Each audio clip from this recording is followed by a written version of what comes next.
everyone, welcome to That Show with Mahy. My name is Stephen May, and today I am very lucky to be talking to Courtney Monsma. Hello, Courtney, how are you? Hello, I'm very good, thank you. How are you? Yeah, great.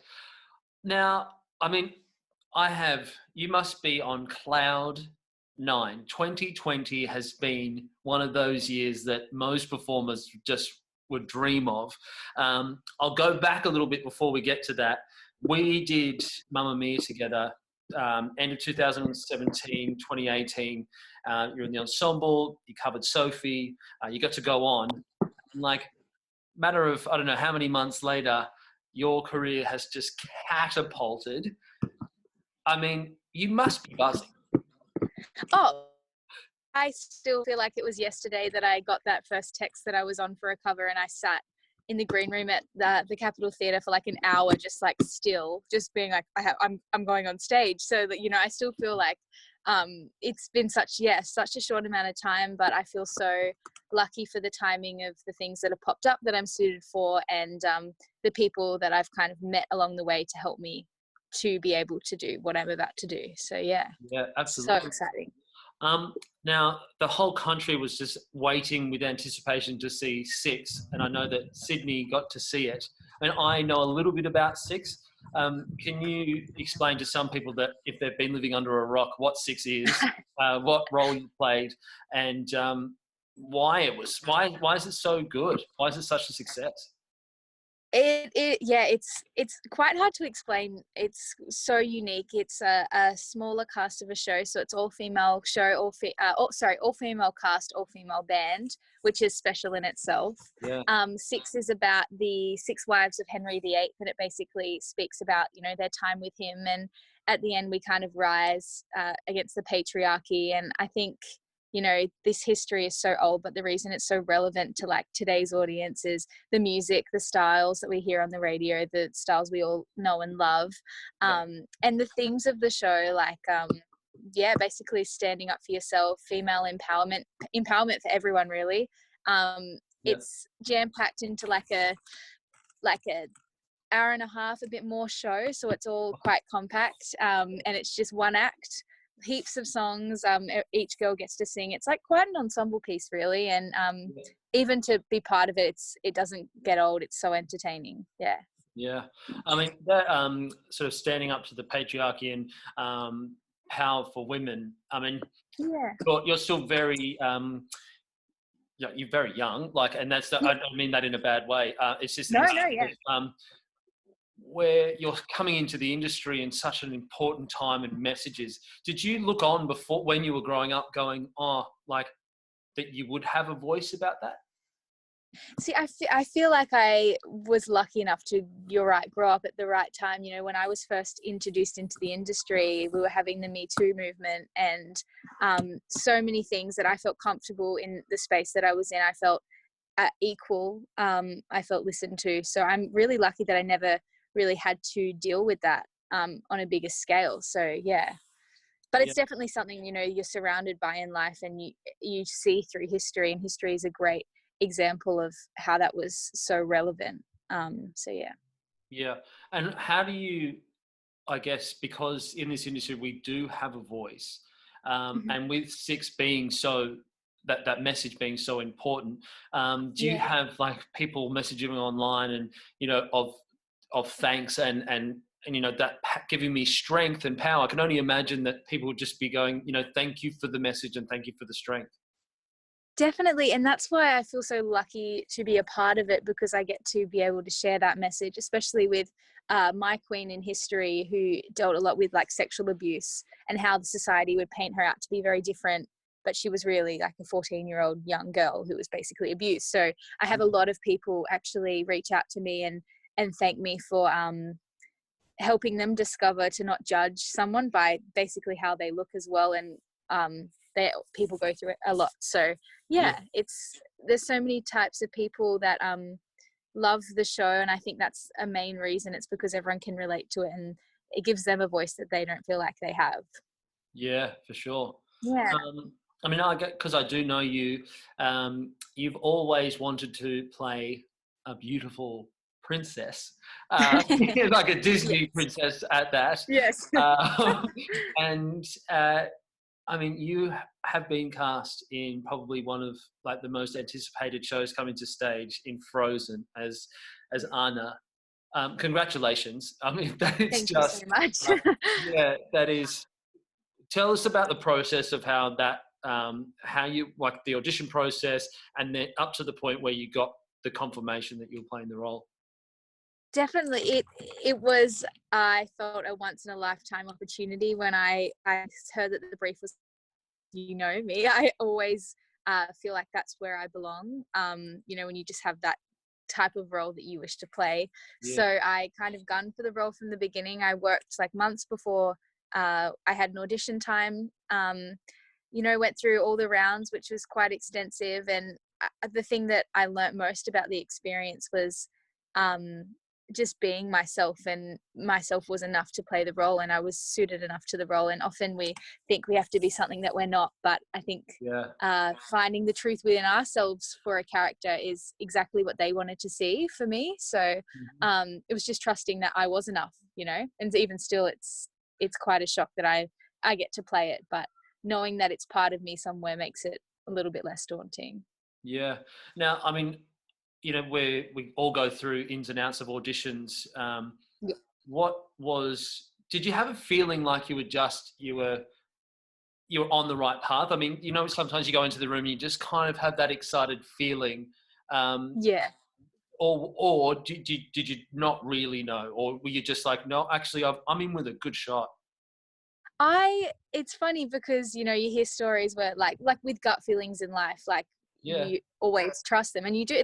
I believe that that's definitely a thing. And when I had my first audition and I walked out, like I just kind of knew that the only thing that would be holding me back from getting the role would be myself. Like I just knew that uh, I could have a shot at it, really. And that was quite surprising to me because the thought of it was quite a lot. But I just had this feeling, which was yeah, really cool to know that that actually happens and that you should trust it. But you, in the same sense, like you can always sabotage those feelings as well, which was kind of the hardest part. Having a great first audition, it's always hard to stay true to what you went in with the first time and not overthink it, yeah. which was kind of the struggle, you know, because with the rounds, you know, that second round, I was kind of doing that, and then I had to learn to stop and go back to the truth of it all. Yeah. Um, Yeah. and when you found out, I mean, did your agent call you, or did Disney call you? Like, what My was? agent called me. Yeah, Yeah. So you know, I was blabbing to her for months about it, like just talking to her, and she like listened to it all. And then I got this call, and she told me, and I just kind of didn't say anything. Like I was like, oh wow, okay. Like it kind of took me by surprise. I was like, okay, I'm amazing. And then like half an hour later, I was sitting on a train back from a rehearsal, and I just started crying, and I was like, I can't believe it. And just called my parents, and yeah, it was so surreal. And to be honest, it still feels surreal, especially with what's going on at the moment. It feels further away, which makes it not feel real as well. So until I'm in the room, it won't feel real. yeah. I guess that's a question to ask. The show was announced probably within like the first couple of weeks when COVID hit. The Yeah. excitement was there, and people didn't really know what's going on. And since then, you know, we've seen shows being say they were postponed or then they were cancelled. Availability. We're all in a bit of a position where we don't know. But especially being in a show, it's cast, it's announced. Uh, how are you guys feeling? Like, have you caught up as a company? Have you made sort of is Yeah. are people communicating with you and to sort of just to make sure that you're okay? Oh, definitely. The company is very supportive, and very luckily, the company is a global company, so they can support, I think, this type of situation. So Yeah, it's kind of just a waiting game. Unfortunately, you know, when we're in the industry, it feels like the world, but there's this whole other world around it that we have to follow, you know, with the government and everything. So, um, yeah, I feel supported in knowing that the show will definitely go ahead. It kind of just depends on the timing yeah, of the world, which is so much more important at this point. But you know, the thought of losing that dream is devastating, and that's what's happening everywhere, and it's all out of our control. So I'm proud to be part of. I'm proud, and I feel very lucky to have this opportunity to go to. Definitely. Yeah, absolutely. Have you sort of been in touch with other people around like the Broadway ANA or the UK? Is that whether is there one in the UK? No, just It's about to open, but they're about to start rehearsals, but no, just the America. So I recently went on my first holiday to New York, which actually, funnily enough, within 5 days of being there, that was when Broadway shut down. So that was a really unique experience. Like a few hours before the 6 opening, actually, we got the news and we're like, what's going on? So I'm glad it did, considering the statistics in New York. But when I went to New York, I actually messaged Patty, who was the original Anna, and you know, I just idolized her, and I didn't think she'd reply. But we actually caught up. Yeah, we actually caught up, and she kind of mentored me for a little bit, and I just asked her all the questions, and she really helped me, because I know that from the outside everything can be quite glamorized, and she gave me really good insight on just how to get through, and obviously with the massive workload that comes with the role. And she's such a cool person. She's just so down to earth. Oh my goodness. And then seeing the show, I got to meet the new Elsa and Anna, and they were absolutely incredible. And it was so cool to watch them so fresh, like in the roles. Like, must be so exciting. Yeah. Absolutely. I mean, have you? I think a lot of us have seen, you know, even just "Love Is an Open Door." That's just one song that you have to do, and just the energy and like the cardio workout for that. I mean, Exactly. you'll be able to eat whatever you like for the next like however many years, holding that corset and dress. Yes, and the coats, like, you know, you forget that, you know, you're in Australia and you're working so hard, but it's set, you know, in Arundel, which is freezing, and obviously with the storm hitting. So the costuming is so authentic, and it's so thick, and it's meant for the cold, but you're like on stage, like, sweating. I can already imagine. But that's another hard thing with one of the hurdles with what's happening at the moment is, you know, I know I'm going into something so massive and quite a challenge for myself, and I have to be prepared for that as best I can, from going from 0 to 100.